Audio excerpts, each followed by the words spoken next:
자, 믿음의 여정 시리즈 13번째 시간, 오늘 우리는 광야길은 홀로 갈 수 없습니다 라는 제목하에 그날 모세와 이드로 사이에 일어난 일을 살펴보고 그 일이 오늘 광야길을 걷는 저와 여러분에게 뭘 가르쳐주며 나아가 그 가르침이 우리들의 개인적인 신앙생활과 우리 유니온교회 행보에 어떻게 적용될 수 있는지 우리 함께 상고하며 은혜를 나누어 보겠습니다. 오늘 이야기의 배경이 되는 말씀이 18장 2절과 3절에 기록되어져 있습니다. 모세의 장인 이드로가 모세가 돌려보내었던 그의 아내 십보라와 그의 두 아들을 데리고 왔으니, 이거죠. 여러분, 지난 시간의 말씀 기억하세요? 르비딤에서 4가지 싸움 이후에 이스라엘은 드디어 하나님의 산 시내산 가까이와 진을 치게 됩니다. 그때에 모세의 장인인 이드로가 그 딸 십보라와 두 아들, 손주죠, 게르솜, 엘리에셀, 그들을 데리고 이스라엘 진을 찾아온 겁니다. 여러분, 모세가 원래 40년 동안 그 미디안 광야에서 처가살이 했던 것을 기억하시죠? 처가살이. 그때 비하면 지금 엄청난 변화가 일어나는 거죠. 그 당시 모세는 나그네였고 도망자였습니다. 마음 둘 곳 없고 머물 곳 없고 가족 없고 정말 처량한 신세의 사람. 여러분, 오죽했으면 처가살이를 40년을 했겠어요. 그런데 여러분, 지금 상황이 완전히 바뀐 거죠. 그는 이제 어마어마한 민족의 영도자가 되어 있습니다. 그런데 그가 장인으로는 아주 겸손히 맞습니다. 7절, 모세가 나가서 그의 장인을 맞아 절하고 그에게 입 맞추고 그들이 서로 문안하고 함께 장막에 들어가서 이산가족 상봉, 반가운 회우가 이루어진 거죠. 사실 우리는 지금 이 모세가 언제 그의 아내 십보라와 두 아들들을 그 처가로 다시 보냈는지 알지 못합니다. 여러 추측들을 해봐요. 옛날에 모세가 사명을 받고 이제 애굽으로 내려가던 도중에 그 아들들에게 할례를 행하지 않아서 하나님의 징계를 했던 적이 있었거든요. 그래서 많은 이들이 아마 그 일로 인해서 모세가 이 일의 심각성을 깨닫고 때로는 자기의 사명의 생명까지도 가족들의 안전을 보장할 수 없다는 것을 깨닫고 아내와 아이들을 친정으로 보낸 게 아닌가, 이렇게 이야기합니다. 혹시 그 사명을 감당할 때 자기 아내도 있고 아이들도 있으면 자기의 판단력이 흐려지거나 마음이 약해질지도 몰라, 뭐 그랬겠죠. 여하간 그때 그렇게 친정에 보냈던 아내와 아들들이 그날 장인과 함께 이 시내산 앞에 모세에게 나타난 것입니다. 이게 배경이에요. 자, 여러분과 함께 가장 먼저 주목하려고 하는 것이 있습니다. 그것은 그날 그 두 사람이 서로에 대해서 참 귀한 축복을 주고받는 축복의 통로가 되었다는 것입니다. 여러분, 모세를 보세요. 모세가 이 만남을 통해서 어떤 축복을 얻습니까? 입장을 한번 바꿔놓고 생각해 보십시오. 여러분, 그동안 모세가 출애굽부터 여기까지 말을 안 해서 그렇지 얼마나 마음고생을 심하게 했을까요? 얼마나 외로웠겠습니까? 얼마나 상처받았겠습니까? 우리 여러 사건들을 거쳐봐왔습니다. 툭하면 그를 원망하고 또 욕하고 심지어 지난주 같은 경우에는 돌을 들어 치려고까지 했던 이들이 늘 모세 주변에 있었어요. 그런데 그런 어렵고 힘들고 버겁고 도망치고 싶고 이런 상황에 있던 저에게 갑자기 눈앞에 사랑하는 아내가 짠 하고 나타나는 겁니다. 눈에 넣어도 아프지 않을 것 같은 두 아이들이 아빠 하면서 저쪽에서 달려옵니다. 여러분, 좀 감정을 갖고 들어주세요. 네? 여러분, 저는 확신합니다. 그날 모세는요, 가슴이 울컥했을 거예요. 얼마나 큰 격려를 받았는지 모릅니다. 그들은 보통 가족이 아니에요. 모세가 너무너무 힘들 때, 그 인생에서 가장 힘들 때, 가장 추울 때, 가장 낮아졌을 때, 그때 하나님이 주신 선물들이었습니다. 어쩌면 그 당시 그들은 모세가 자기의 인생을 포기하고 싶을 때 포기하지 않았던 이유였을지도 몰라요. 그 아들들의 이름에 모세의 마음이 그대로 담겨 있어요. 첫째는 게르솜입니다. 내가 이방에서 객이 되었다. 둘째는 엘리에셀입니다. 내 아버지 하나님이 나를 도우사 바로의 칼에서 구원하셨다. 신앙 고백이 다 담겨있는 아이들이었어요. 틀림없습니다. 그들은요, 모세가 가장 비참하고 처참하고 외로울 때 주어진 하나님의 선물이요, 은혜입니다. 그런데 그들이 다시금 모세에게 다가온 거예요. 맞습니다. 하나님은 그들을 통해서 모세를 축복하고 다시금 이 광야의 길에 새 힘을 얻도록 행하셨습니다. 반대로 이드로가 받은 축복도 있습니다. 그것은 바로 이 사위 모세의 만남을 통해서 알게 되고 듣게 되고 반응하게 된 살아계신 하나님과의 만남이었어요. 여러분, 그 당시 이드로는 아직 참신인 여호와 하나님을 모르던 어떻게 보면 짝퉁 제사장이었습니다. 그러던 저가 한순간 사위 모세를 통해서 여호와 하나님이 어떤 분인지를 알게 되었어요. 여러분, 8절을 보면 이렇게 되어 있습니다. 모세가 여호와께서 이스라엘을 위하여 바로와 그 애굽 사람에게 행하신 모든 일과 길에서 그들이 당한 모든 고난과 여호와께서 그들을 구원하신 일을 다 그 장인에게 말하매. 여러분, 그날 모세가 얼마든지 다른 이야기를 털어놓을 수 있었습니다. 그간에 고생했던 이야기들 얼마든지 할 수 있습니다. 외로웠던 이야기들 다 할 수 있어요. 반대로 자기가 행한 이 놀라운 성취를 이야기할 수 있어요. 안 그렇습니까? 장인어른, 제가 더 이상 그때 처가살이를 하던 모세가 아닙니다. 제가 이끄는 이 많은 백성들을 보십시오. 여러분, 얼마나 어깨에 힘을 줄 수 있었던 그런 형편이었는지 몰라요. 그런데 그는 그런 이야기는 하나도 하지 않고 여호와께서 행하셨던 일, 그들이 어떤 고생을 했지만 하나님이 어떻게 구원하셨는지를, 놀라운 구원 역사를 점잖이 간증합니다. 놀랍게도 그 말씀을 들으며 이드로는 서서히 반응하고 변화되고 결국은 그 하나님을 예배하는 자로 변화되었다는 거예요. 여러분, 9절부터의 말씀을 보면 처음에 이드로는 여호와의 은혜와 구원을 기뻐합니다. 그 다음에 하나님의 구원 역사를 찬양합니다. 그리고 하나님의 크심을 선포합니다. 마지막에는 그 여호와 하나님께 예배합니다. 놀라운 변화인데 어디서 왔다고요? 바로 이 모세를 통해서, 특별히 모세가 전해준 하나님에 대한 말씀을 통해서 그 하나님이 어떤 하나님인지, 그분이 어떻게 이스라엘을 구원하였는지를 알게 되었다는 거예요. 변심한 거죠. 회심한 거죠. 그래서 카일이라는 학자는 그 이드로에 대해서 이방인 중에 살아계신 하나님을 찾은 첫 번째 개종자다, 이렇게 부르기까지 합니다. 여러분, 오늘 설교의 첫 번째 포인트는 이겁니다. 그날 이드로는, 그날 모세는 서로가 서로에게 이런 축복의 통로가 되었다는 거예요. 이 말씀을 준비하면서 제 마음속에 이런 소원이 자연스럽게 품어졌어요. 사랑하는 여러분, 저와 여러분의 남겨진 이 믿음의 여정 속에 이 이드로와 모세와의 만남처럼 우리 목회자와 성도 간에, 또는 가족들 안에, 교회 공동체 안에, 열방 안에 당신 때문에 오늘 이 본문에 나오는 것처럼 서로가 서로에게 축복되어지는 복된 동역자들이 세워지시기를 축원합니다. 우리가 그런 축복된 만남들을 계속 발전시켜 나가야 된다는 거예요. 두 번째로 본장에서 주목하려고 하는 것은 13절부터 등장한 이드로의 조언부터입니다. 이튿날 모세가 백성을 재판하느라고 앉아있고 백성은 아침부터 저녁까지 모세 곁에 서 있는지라. 여러분, 사실 오늘 마더스데이라 저녁 때 가족들이랑 모이는 분들 많이 계시죠. 그런데 오랜만에 만난 가족들이 모여도 문제가 생기고요, 교회 사람들이 조금만 늘어도 티격태격하는 일들이 생기잖아요. 그런데 여러분 생각해 보세요. 수십만 명 되는 이 무리가 한 공동체를 이루며 광야길을 가고 있으니 얼마나 많은 문제들이 있겠어요. 백성들이 매일매일 이러저러한 일로 모세를 찾아오는 거예요. 모세 선생님, 모세 선생님. 여러분, 또 모세가 원약 성실해야죠. 모든 일을 성심성의껏 하려다 보니 문제가 생깁니다. 하루 종일 경무에 시달리는 거죠. 그래도 시간이 모자라요. 오늘 본문을 보면 모세가 있는데 아침 일찍부터 모세에게 백성들이 나오는 거예요. 모세도 하루 종일 그 사람들의 이야기를 듣고 시시비비를 가려주는 거예요. 그러니까 줄선 백성들은 백성들대로, 모세는 모세대로 지쳐가는 거죠. 근데 이스라엘가 그걸 보니 기가 막힌 겁니다. 14절, 모세의 장인이 모세가 백성에게 행하는 모든 일을 보고 이르되 내가 이 백성에게 행하는 이 일이 어찌 됨이냐? 어찌 내가 홀로 앉아있고 백성은 아침부터 저녁까지 내 곁에 서 있느냐? 무슨 얘기입니까? 이복의 사위, 자네도 도대체 지금 뭐 하고 있는 거야?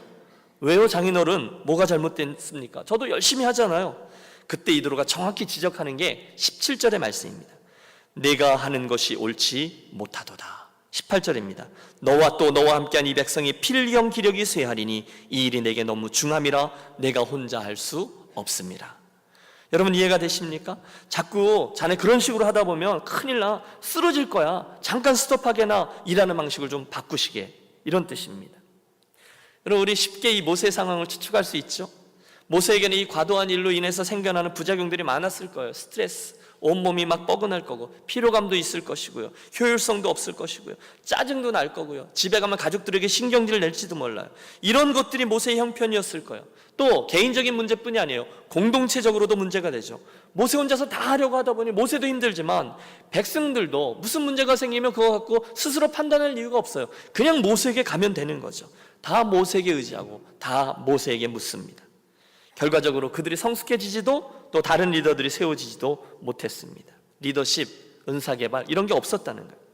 그런데 여러분, 그런 모세에게 하나님이 이들을 통해서 지혜를 나눠준 거죠. 효율적인 조직을 만들라는 겁니다. 하나님이 이끄시는 공동체고 모세라는 훌륭한 지도자도 있지만 그들에게 이 공동체를 위한 효과적인 조직도 또한 필요하다는 거예요. 그래서 우리는 오늘 그 조언들 가운데서 한 공동체를 잘 세워나가는 중요한 원리들 몇 가지를 찾아볼 수 있습니다. 오늘 이야기를 잘 보면 우선은 동역입니다. 두 번째는 일을 맡기는 위임입니다. 그리고 세 번째는 리더십 개발이었습니다. 한 가지씩 좀 살펴보겠습니다. 우선 21절입니다. 이렇게 하라는 거예요. 너는 또 온 백성 가운데서 능력 있는 사람들, 곧 하나님을 두려워하며 진실하며 불의한 이익을 미워하는 자들을 살펴서 백성 위에 세워 천부장과 백부장과 50부장과 10부장을 삼아 그들이 때를 따라 백성을 재판하게 하라. 여러분, 무슨 얘기입니까? 효과적으로 백성들을 조직을 구성하라는 거예요. 문제가 생겨서 모세에게 오는 사람들은 끝없이 오는데 몇백 명 몇천 명인데 모세 혼자 하는 건 무리다. 그러니 이스라엘 회중 가운데 뛰어난 사람들을 천부장, 백부장, 50부장, 10부장, 그럼 이걸 잘 계산해 보니까 총 78,600명입니다. 이런 리더들을 잘 선별하여 세우라는 겁니다. 아무나 세울 수는 없어요.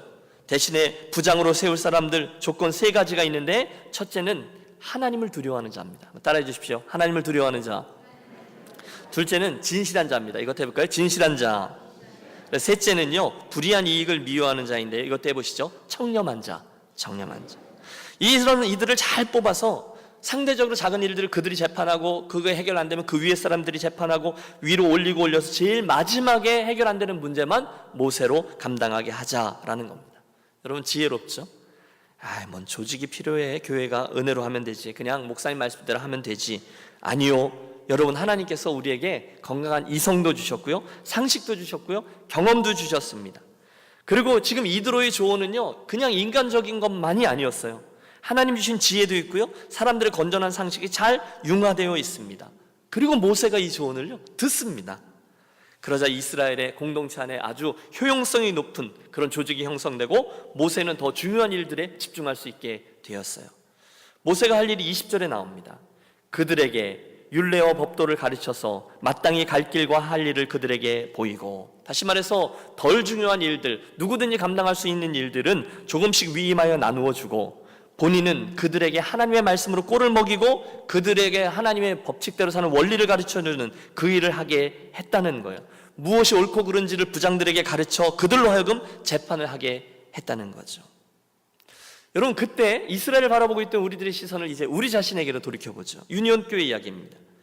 여러분, 우리에게도 그날 이스라엘 백성들에게 있었던 일이 그대로 일어나고 있습니다. 아니, 우리 교회뿐이 아니에요. 사실 그날 이후에 모든 공동체에는 그때 그 일들이 여전히 반복되고 있어요. 이런 거죠. 여러분, 제가 부목사일 땐 몰랐는데요, 제가 담임 목사로 섬기자 안 보이던 것들이 많이 보입니다. 저는 교회에 오면요, 거미줄이 어디 쳐 있는지가 보입니다. 전구가 어디가 나갔는지가 보입니다. 신비해요. 집에서는 안 보이는데 교회 오면 보입니다.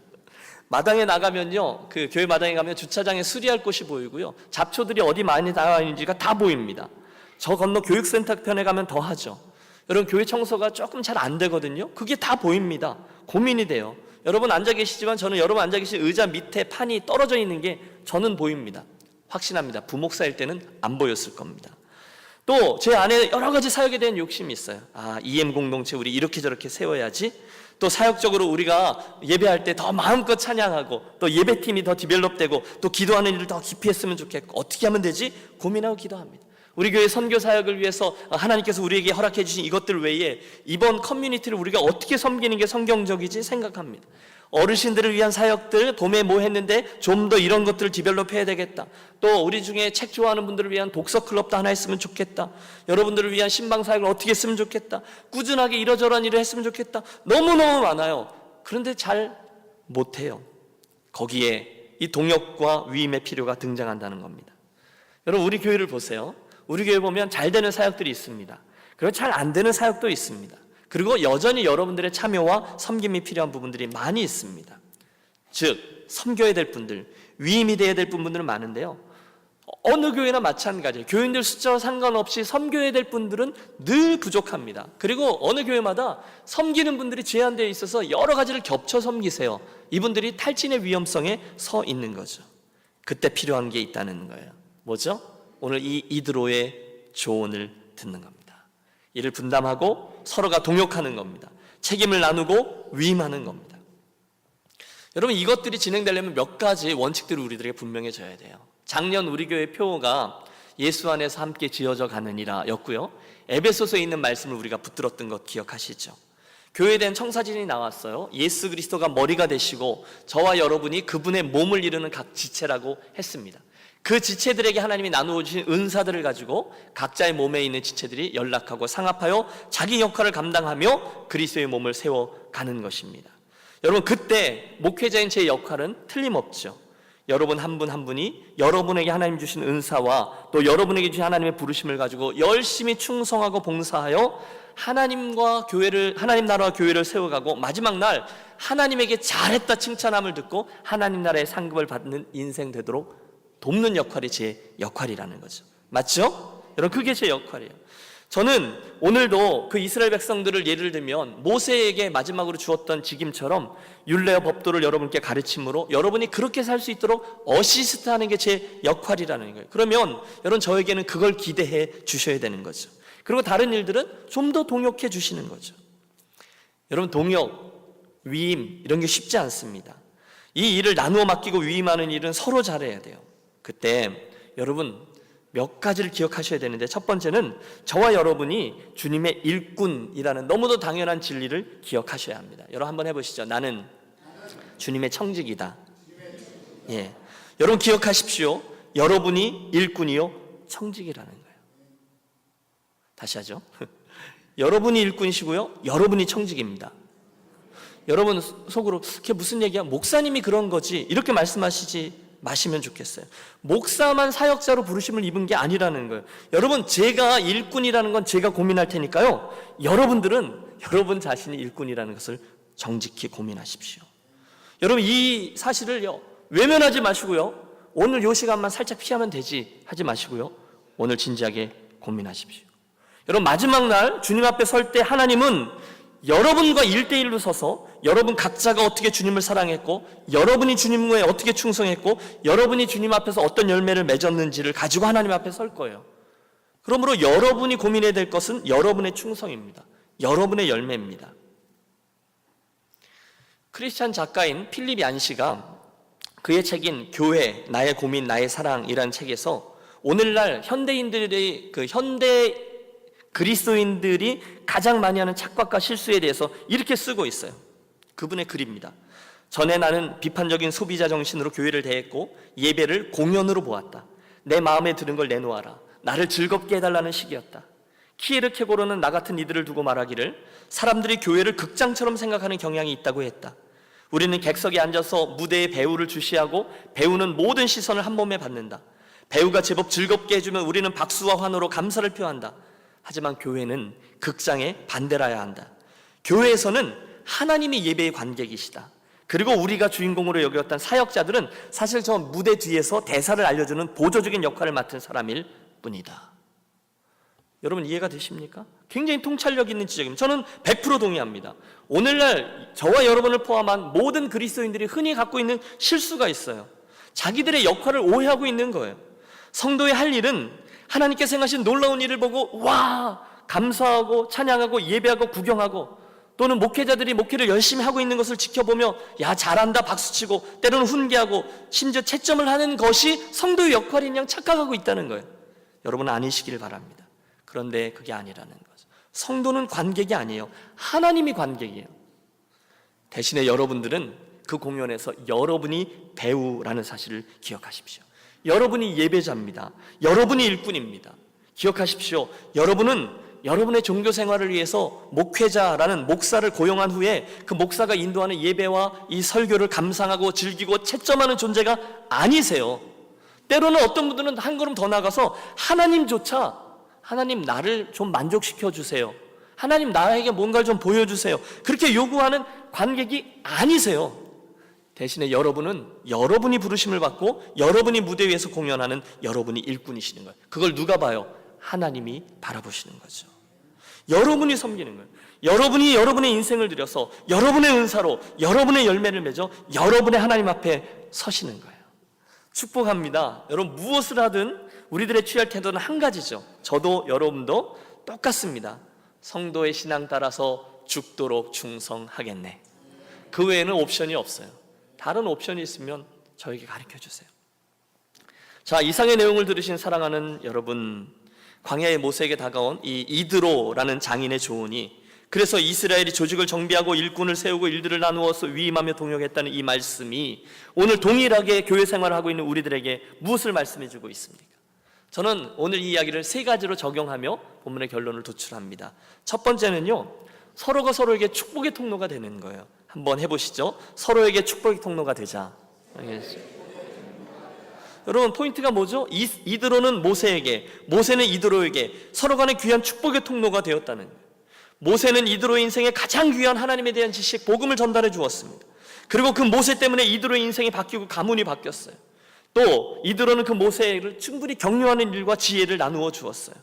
여러분, 저는 그 모세 때문에 하나님을 알게 된 이드로처럼 여러분 때문에 여러분 가정과 가문에 예수 그리스도의 복음이 전달되어지게 되기를 축복합니다.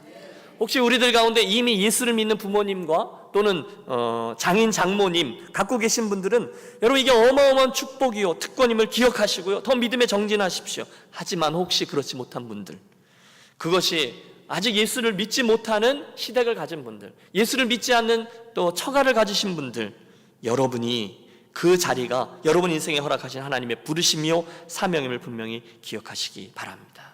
잘하셔야 돼요.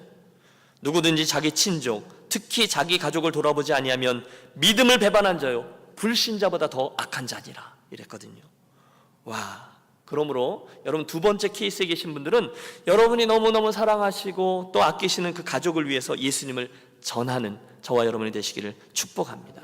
그분들이 여러분 때문에 하나님 나라를 알게 되기를 애를 쓰십시오. 그 이드로에게 그런 일이 일어난 거잖아요. 여러분 때문에 가족들이 혹시나 내가 너 때문에 교회 안 댕긴다 이런 말을 하게 되는 형제나 사위나 며느리나 시부모가 절대로 되지 마시기 바랍니다. 대신에 여러분 때문에 야, 너 믿는 예수 나도 한번 알아보자, 그렇게 되어지는 축복의 통로가 되시기를 바랍니다. 제가 알아요. 오늘 저녁에 마더스데이라 그래서 오랜만에 가족들 만나는 분들 계시죠.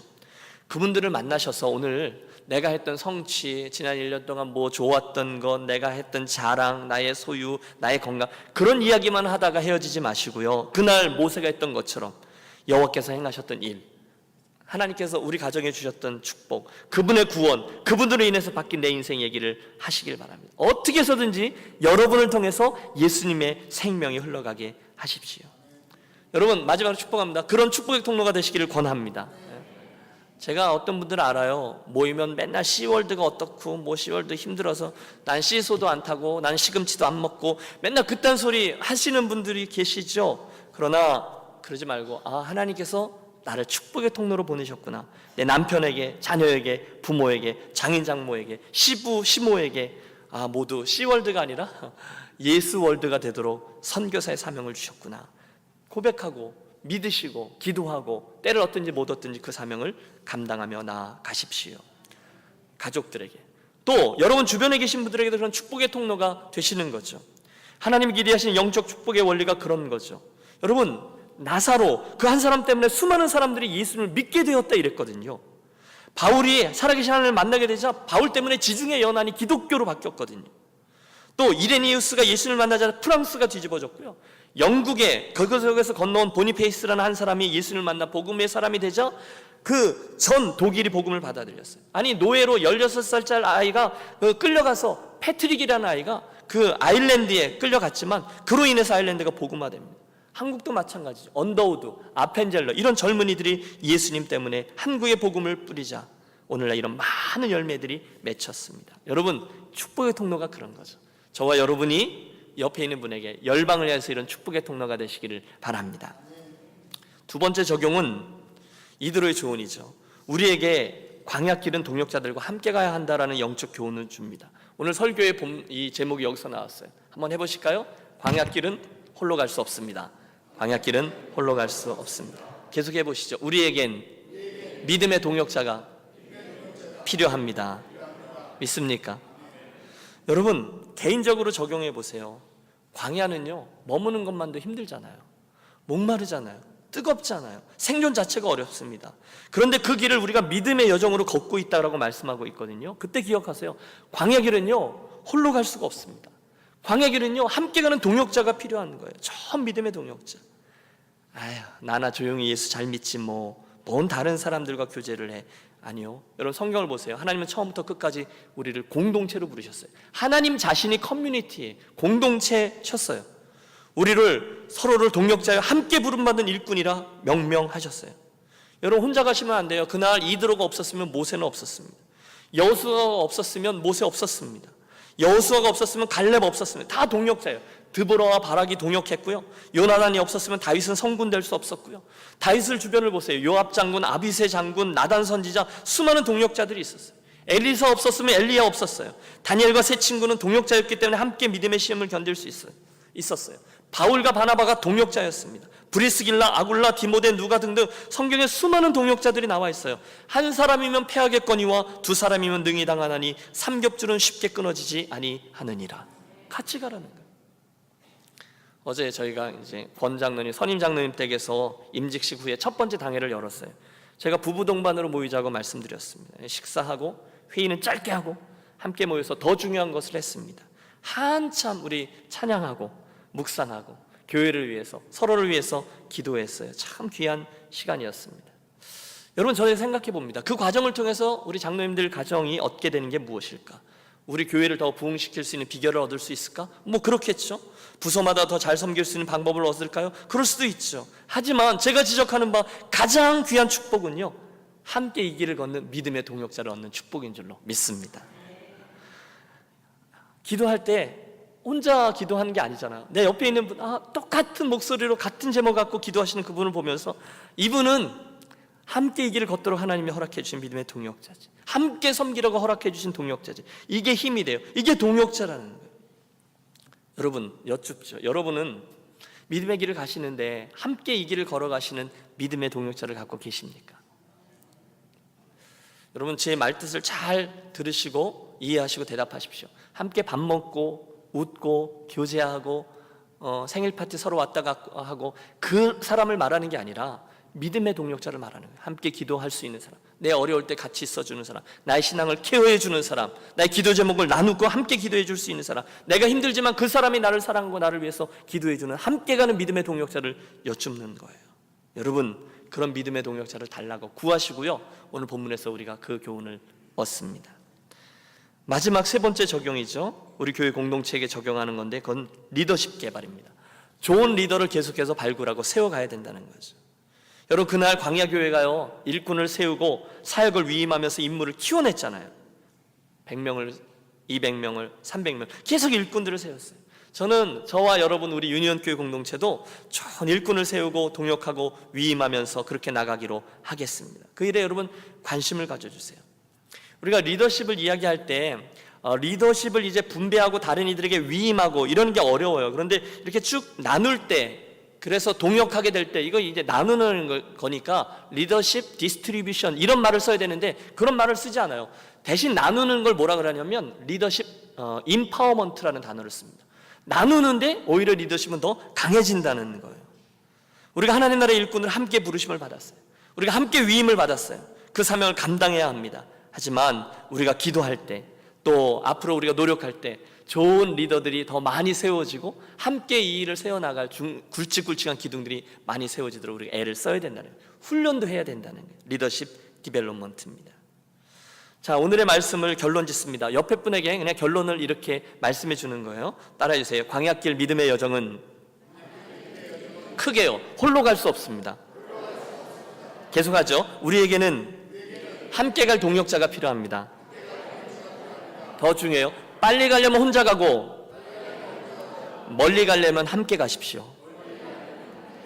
예, 주님께서 저와 여러분 복 주셔서 개인적으로 공동체로서 그런 귀한 믿음의 동지로 동역자들이 되어지게 하시고, 그래서 여러분 우리가 통과해야 될 믿음의 여정을 동역자들과 함께 격려하며 통과해낼 수 있게 되기를 주의 이름으로 축원합니다.